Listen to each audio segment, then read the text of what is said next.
बात है सन 790 की। उत्तर मध्य भारत जंग का एक बड़ा मैदान बन चुका था।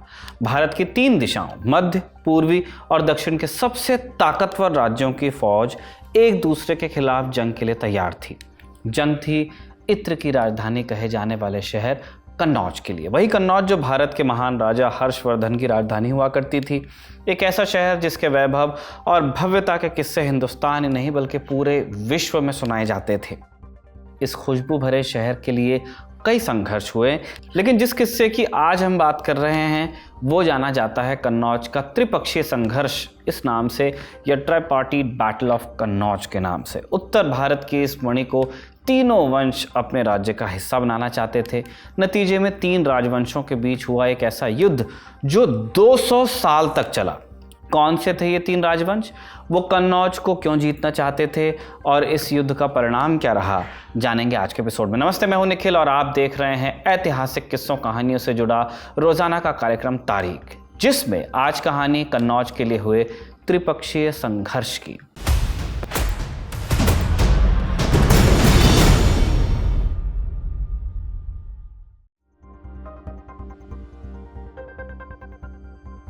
कन्नौज, जिसे पहले कान्यकुब्ज भी कहा जाता था, भारत के सबसे प्राचीन शहरों में से एक है।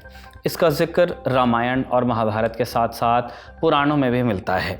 6वीं शताब्दी में कन्नौज गुप्त वंश के समय एक महत्वपूर्ण केंद्र बनकर उभरा, लेकिन इसे असली पहचान मिली पुष्यभूति वंश के राजा हर्षवर्धन के कारण।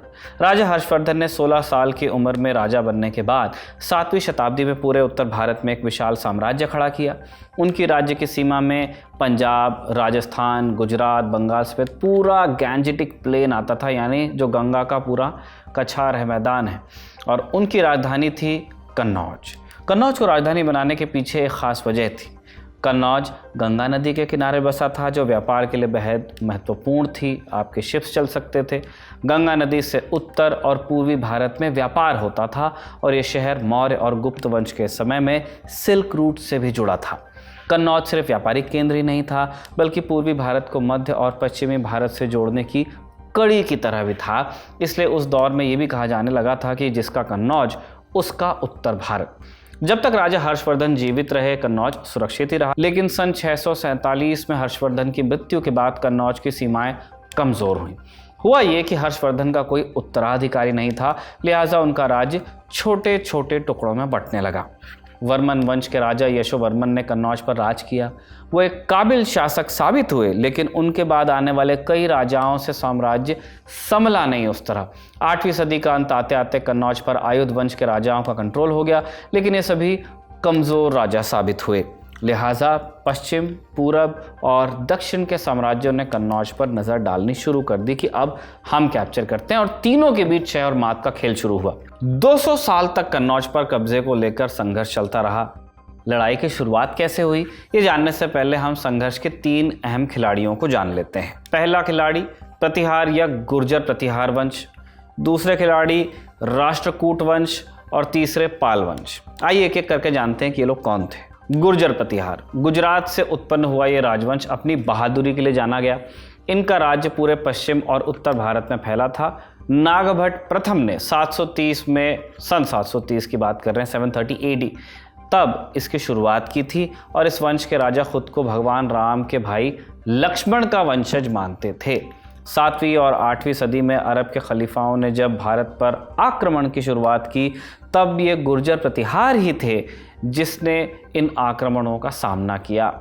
अरब ट्रैवलर अल मसूदी के हिसाब से पूरे भारत में सबसे अच्छी घुड़सवार फौज प्रतिहारों के ही पास थी। इसके अलावा गणित की शाखा अलजेब्रा को विकसित करने में भी प्रतिहार कोर्ट के विद्वानों ने काफ़ी योगदान दिया था। यानी राजा के कोर्ट में मैथमेटिशियंस थे जो अरब देशों में मतभेद होने के बाद भी सिंध में राजदूत बनकर पहुँचे, और वहाँ से ये पूरी दुनिया में फैला है अरब के रास्ते।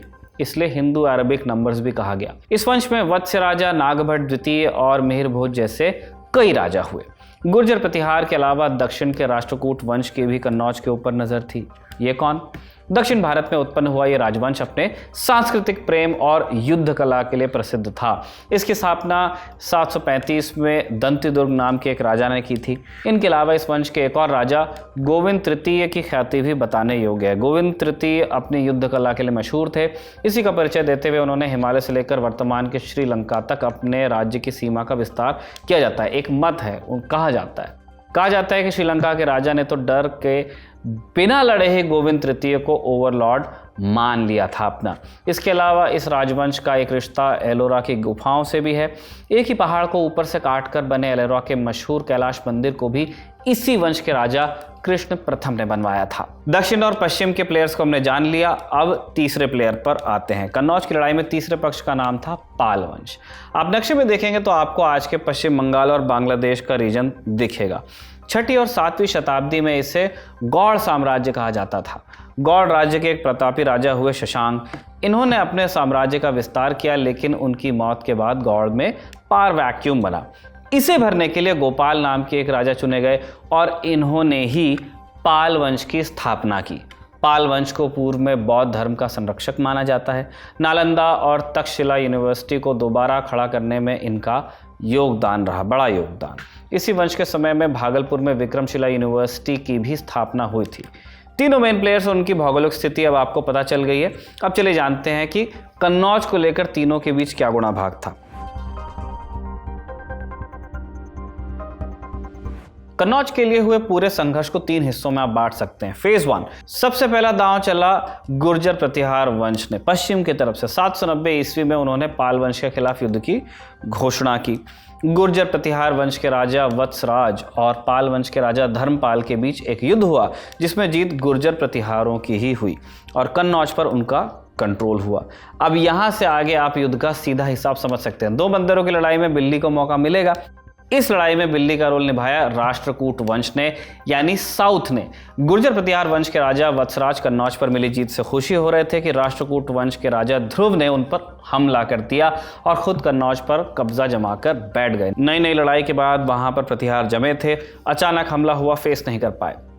अब राष्ट्रकूट सोच रहे थे कि आखिरी जीत हमारी हो गई, लेकिन उनसे एक गलती हुई। साउथ से आप उत्तर में लड़ाई लड़ने आएंगे तो साउथ में कमजोरी आपकी आ जाएगी।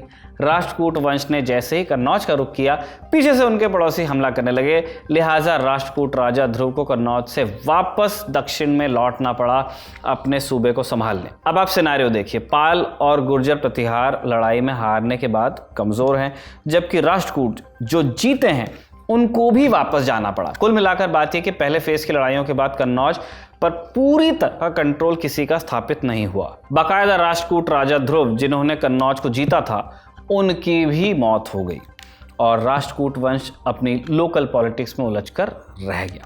इस मौके का फायदा उठाते हैं पाल वंश के राजा धर्मपाल। एक और बार वो कन्नौज में सत्ता पलट करते हुए एक कठपुतली किंग को कन्नौज की गद्दी पर बैठा देते हैं। इतना ही नहीं, पाल वंश की यहाँ से शक्ति बढ़ती जाती है। कन्नौज उनके कंट्रोल में आ गया, लिहाजा वो खुद को पूरे उत्तर भारत का राजा घोषित कर देते हैं।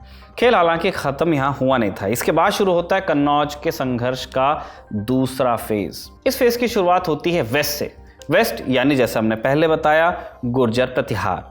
इस वंश के राजा वत्सराज, जो फेज 1 में हारे थे, उनका बेटा नागभट्ट द्वितीय अपने पिता की हार का बदला लेना चाहता था। लिहाजा वो कन्नौज पर दोबारा आक्रमण करता है, फिर उसे जीतता भी है। फेज 1 में हमने बताया था कि पाल वंश ने खुद को उत्तर भारत का राजा घोषित कर दिया था। कन्नौज उनके कंट्रोल में था, इसलिए जब गुर्जर प्रतिहार वंश ने कन्नौज पर हमला किया तो पाल वंश के राजा धर्मपाल ने नागभट्ट द्वितीय के खिलाफ युद्ध की घोषणा की। इस युद्ध में गुर्जर प्रतिहार विजय हुए और अब इस प्लेयर में, जैसा हमने पहले भी बताया, तीसरा प्लेयर तो था ही, दक्षिण का राष्ट्रकूट वंश। उन्होंने फेज 1 की बातें एक बार फिर मौके का फायदा उठाया और नागभट्ट को हराकर कन्नौज को दोबारा कब्जे में लिया। यानी हिस्ट्री ने खुद को दोहराया। वेस्ट ने ईस्ट की फोर्सेस को हराया, उसके बाद साउथ से हमला हो गया। इस बार उन्होंने पिछली गलती भी नहीं की राष्ट्रकूटों ने। दक्षिण में बेस मजबूत करने के बाद वो उत्तर की ओर बढ़े और कन्नौज समेत पूरे उत्तर भारत को राष्ट्रकूट एम्पायर का उन्होंने हिस्सा बनाया। वैसे राष्ट्रकूट भी ज्यादा समय तक कन्नौज को कंट्रोल में नहीं रख पाए।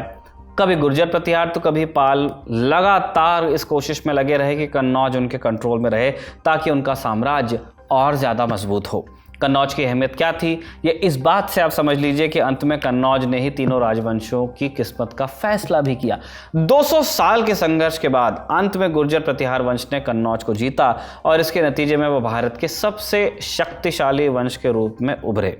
गुर्जर प्रतिहार वंश के राजा मिहिर भोज ने कन्नौज को वापस वो प्रतिष्ठा दिलाई जो किसी ज़माने में हर्षवर्धन के दौर में थी। दूसरी तरफ राष्ट्रकूट वंश और पाल वंश जो कन्नौज को जीतने में नाकामयाब रहे, उनका धीरे धीरे पतन होता चला गया। बाहरी आक्रमण और भीतरघात के चलते दोनों वंश क्रमशः खत्म हो गए।